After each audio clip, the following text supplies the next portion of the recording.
اچھا، بعض خاص افراد سے دعا کرنے کی بڑی تاکید ہے. خاص افراد کون سے ہیں؟ مثلا حج و عمرہ سے واپس آنے والوں سے دعا کی درخواست کرنا.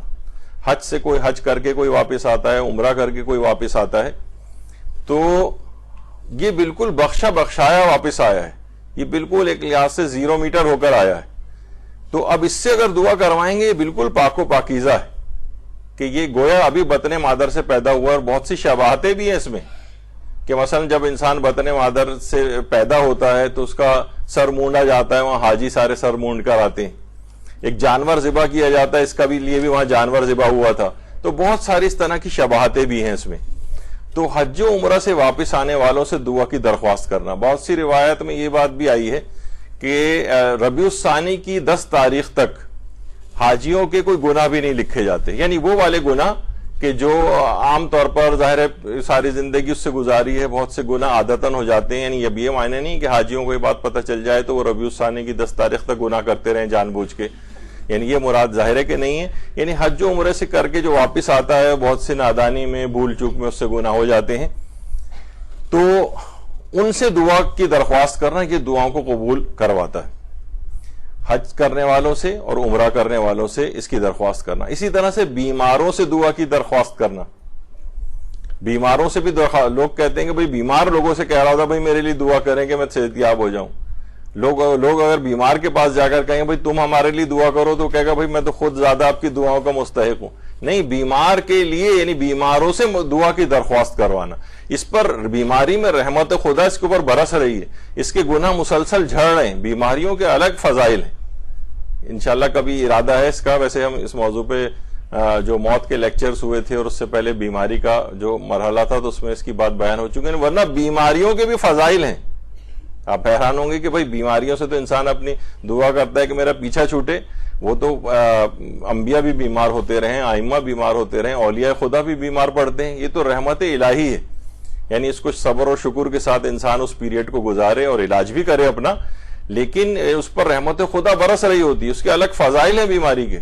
اور کہا جاتا ہے کہ اس وقت تک بعض اوقات جب تک کہ بہت سے لوگوں کی بیماریاں جو بہت طویل ہوتی ہیں تو پروردگار ان کے تمام گناہ اس دنیا ہی کے اندر جھاڑ دینا چاہتا ہے. یعنی جب یہ پروردگار بیماری کے بعد اگر ان کا انتقال ہو جائے تو یہ خدا کے حضور بالکل پاک و پاکیزہ ہو کر پیش ہو.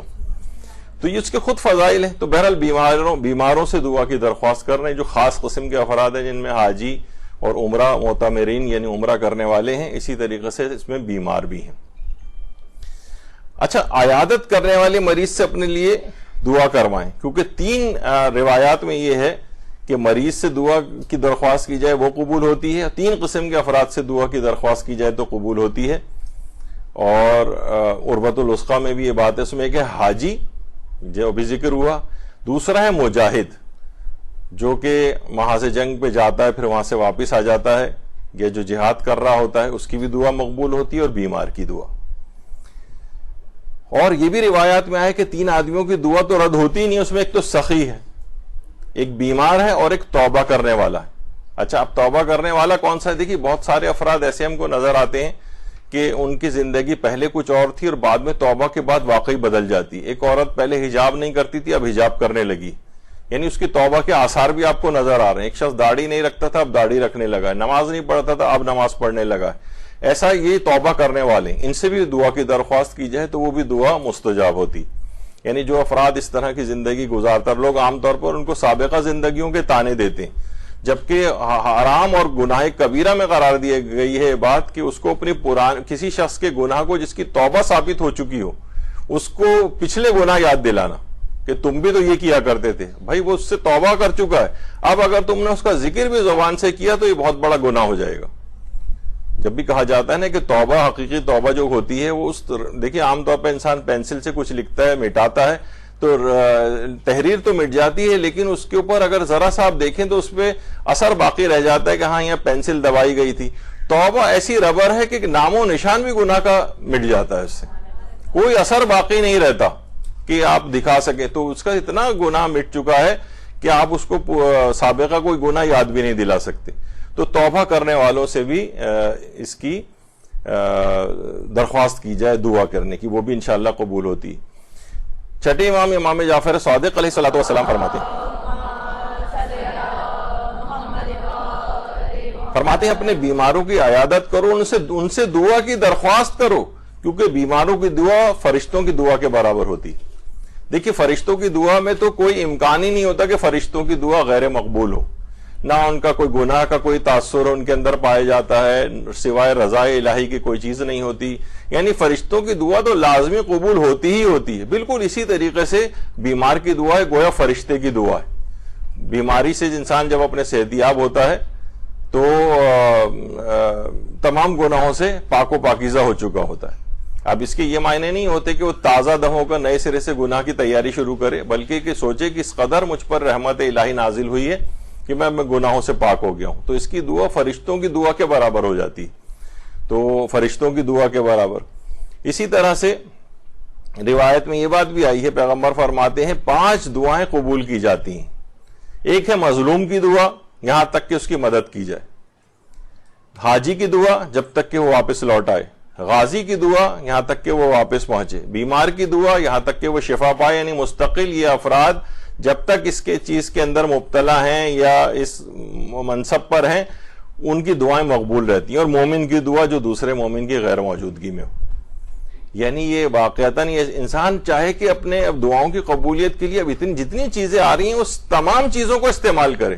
ہر ممکن پاسبلٹی کہ میری دعا رد نہ ہو تو سارے آپشنز کو استعمال کرے.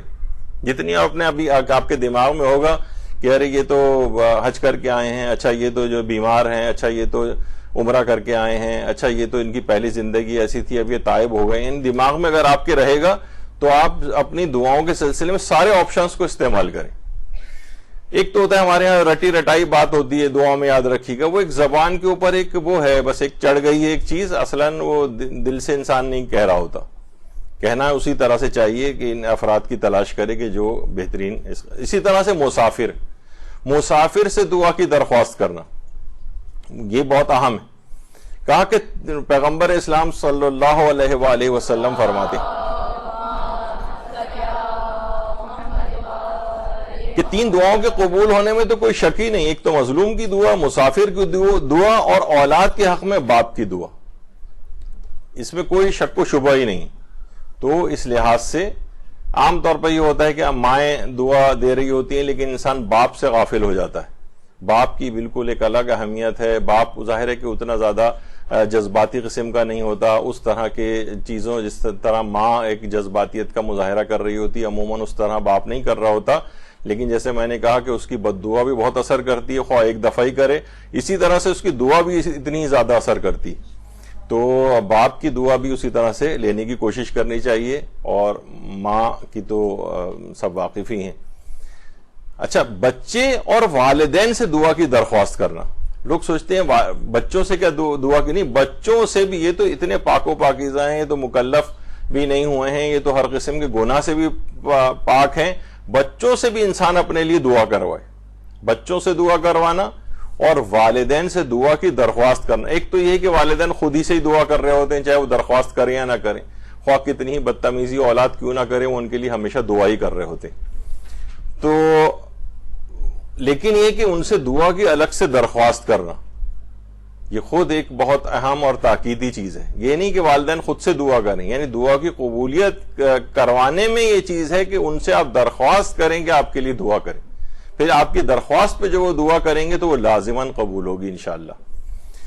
اچھا، یہ بھی پیغمبر اسلام فرماتے ہیں کہ 4 موقعوں پر انسان کے لیے آسمان کے دروازے کھلتے ہیں. ایک تو بارش ہوتے وقت، اور جب بیٹا محبت سے باپ کے چہرے کی طرف دیکھتا ہے. اچھا، یہاں پر بیٹے سے مراد یہ بات بیان ہو جائے، اکثر جگہ پہ ولد کا تذکرہ آتا ہے تو وہ بیٹا اور بیٹی دونوں کے لیے ہوتا ہے، لیکن لفظی ترجمہ عام طور پہ کیا جاتا ہے، ورنہ اس سے مراد ہے اولاد. یعنی اولاد جب محبت سے والدین کے چہرے کی طرف نگاہ ڈالتی اس وقت آسمان میں رحمت کے دروازے کھل جاتے ہیں. عین اسی وقت بھی اگر کوئی دعا کرے تو لازمی قبول ہوگی. اور جس وقت خانہ کعبہ کا دروازہ کھلتا ہے اور نکاح کے وقت، جس کی ہم پچھلی دفعہ تفصیل بیان کر چکے ہیں کہ جو ہمارے ہاں سب سے زیادہ فسق و فجور کے اور اللہ کو ناراض کرنے کی وہ تقریب عام طور پر بن جاتی ہے. تو یہ 4 مواقع ایسے ہیں کہ جس میں رحمت کے دروازے کھلتے ہیں. ان میں سے ایک یہ بھی ہے کہ انسان جب اپنے والدین کے چہرے پر محبت سے نگاہ ڈالتا ہے. 3 دعائیں پیغمبر فرماتے ہیں ضرور قبول ہوتی ہیں، مظلوم کی دعا، مسافر کی دعا اور فرزند کے حق میں باپ کی دعا۔ آیت اللہ بہجت ایک جملہ ارشاد فرماتے تھے کہ سخت اور پیچیدہ مشکلات کو کیسے حل کرنا چاہیے۔ جب یہ سوال کیا گیا تو آیت اللہ بہجت نے فرمایا نماز جعفر طیار کو تسلسل کے ساتھ پڑھیں اور ناغہ نہ کریں، اللہ آپ کو مشکلات کے مقابلے میں کامیابی عطا فرمائے گا۔ نماز جعفر طیار، ابھی ایک موقع آنے والا ہے جس میں سب سے زیادہ تاکید جو ہے نماز جعفر طیار کی وہ شب نیمہ شعبان ہے۔ اس کو ہرگز فراموش نہ کیجیے گا اور جو اصل اس کا طریقہ ہے اس کے مطابق انجام دیجیے گا نماز جعفر طیار کو۔ یعنی اصل طریقے سے مراد کیا ہے؟ جو اصل ورنہ ایک عام طور پہ آپ سنتے ہیں وہ عمومی حالات کا اتنا مسئلہ نہیں ہے، وہ روایت میں اس وقت کے لیے خاص طور پہ بات آئی ہے کہ جس وقت یعنی جتنی بھی آپ نماز جعفر طیار پڑھ لیں اس میں جو 300 دفعہ تسبیحات اربعہ ہیں وہ نماز کے بعد پڑھ لیں۔ یہ اس شخص کے لیے کہ جو کہ جلدی، کسی بھی وجہ سے جلدی کی حالت میں اس کو کہیں جانا ہے، کوئی ایسی مصروفیت ہے جس کی وجہ سے وہ نماز جعفر طیار کا اتنا وقت نہیں ہے، ورنہ عام طور پر آدھا گھنٹے کے قریب اس کے اندر لگ جاتا ہے یا 20 منٹ یا اس کے اراؤنڈ، اتنا اگر وقت نہیں ہے تو پھر یہ ہے کہ نماز جعفر طیار کو عام فجر کی طریقے سے اس طرح سے پڑھ لیا جائے، 2 رکعت کر کے 4 رکعت ہی، اور 300 دفعہ تسبیحات اربعہ جو ہے وہ بعد نماز پڑھ لی جائے۔ لیکن یہ جو ہے عمومی حالات کا نہیں ہے جس وقت انسان واقعتاً جلدی کی حالت میں ہوتا ہے۔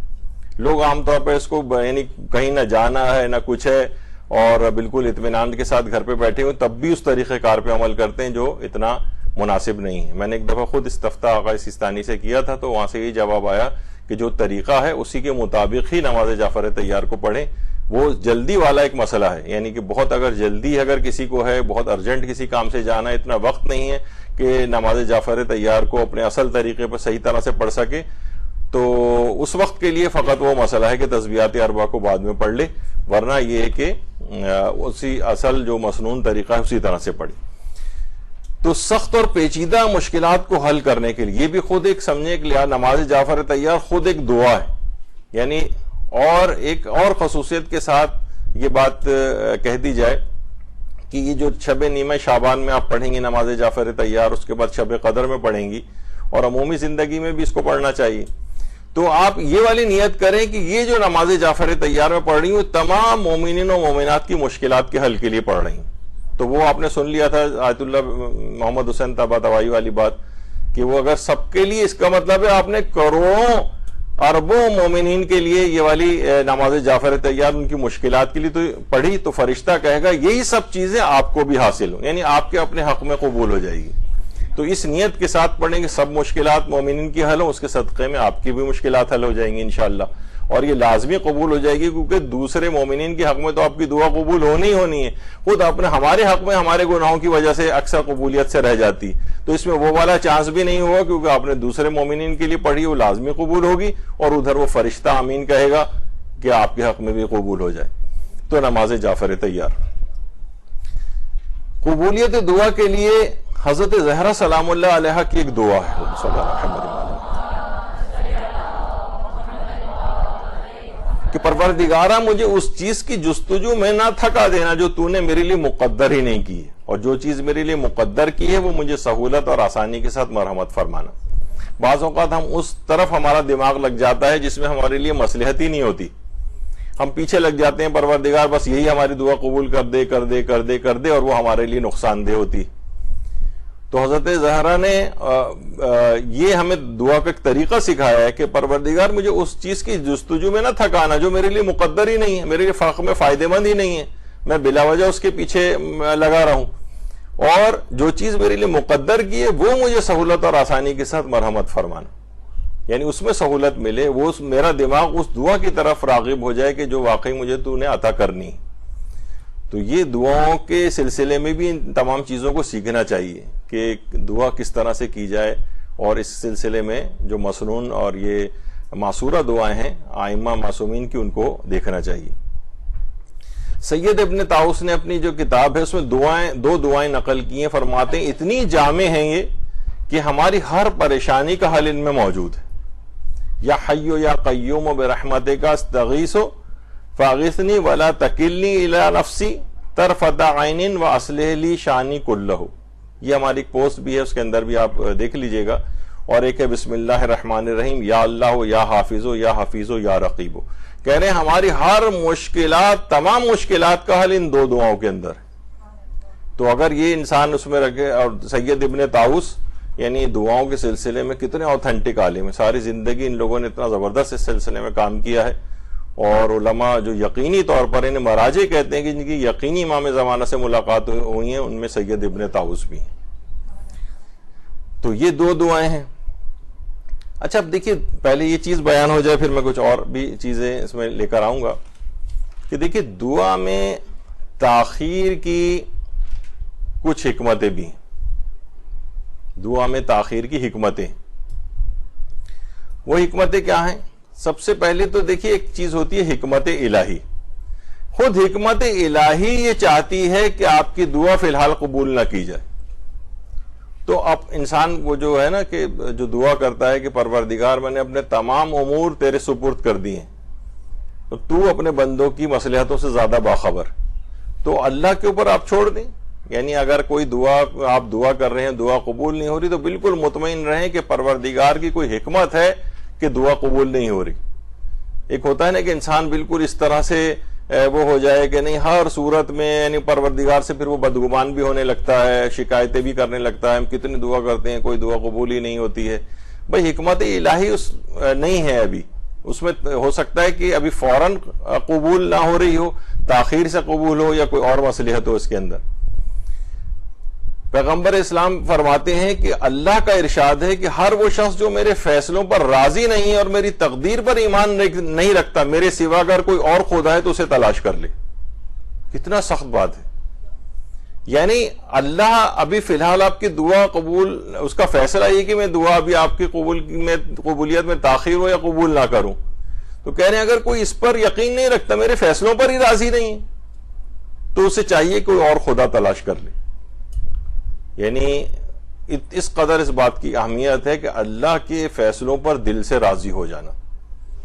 تاخیر میں اگر مصلحت ہے تو کوئی بات نہیں، پروردگار میں راضی ہوں، تو زیادہ بہتر ہماری مصلحت کو سمجھتا ہے. پھر پیغمبر فرماتے ہیں مومن کا معاملہ بڑا عجیب ہے، اللہ اس کے حق میں سوائے خیر کے کوئی فیصلہ نہیں کرتا، خواہ وہ چاہے یا نہ چاہے. خواہ وہ چاہے یا نہ چاہے، اس سوائے خیر کے کوئی چیز ہوتی ہی نہیں ہے اس کے لیے. مصیبت میں مبتلا ہو رہی ہے تو بھی خیر ہے، بیماری میں مبتلا ہو رہی ہے تب بھی خیر ہے، موت دے رہا ہے تب بھی خیر ہے، کسی پریشانی میں مبتلا کر رہا ہے تب بھی خیر ہے. ہر صورت میں مومن کے لیے خیر ہی خیر ہے، چاہے وہ چاہے اس کو یا نہ چاہے. تو وہ کہتے ہیں مومن کا معاملہ بڑا عجیب ہے. تو پروردگار کی حکمت الہی، اس کے اوپر انسان راضی رہے کہ پروردگار کی جو مصلحت ہے اس پر راضی ہوں.